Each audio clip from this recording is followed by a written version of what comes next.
To the mass shooting inquiry now, and the RCMP is investigating what happened to a recording of a now controversial meeting between top national RCMP commanders and the RCMP in Nova Scotia. The question is, where is it now? CTV's Heidi Petracek is following this and joins us in Halifax. Heidi, what's going on here?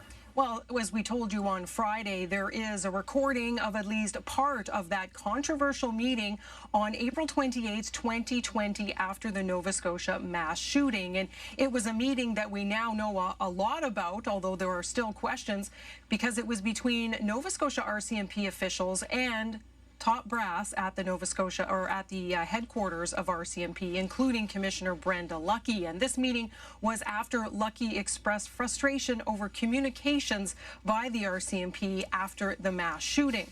Now, notes from Superintendent Darren Campbell were released by the Mass Casualty Commission, made public, and that led to allegations of federal interference in the criminal investigation. And there are also very different interpretations of how that meeting went, with those in Nova Scotia describing Brenda Lucki during that meeting as very angry.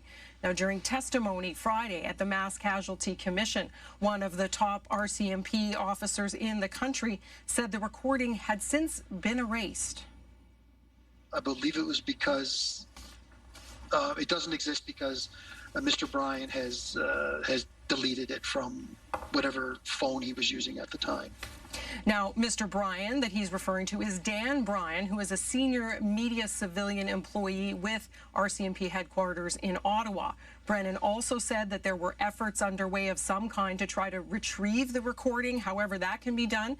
But while the RCMP acknowledges that the recording was indeed made, it now says it is, quote, not available to them.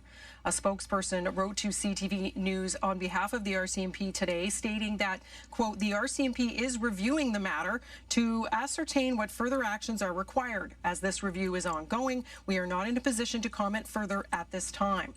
Lawyers for the families of those affected by the mass shooting have plenty of questions about this, including why the existence of this recording wasn't raised earlier.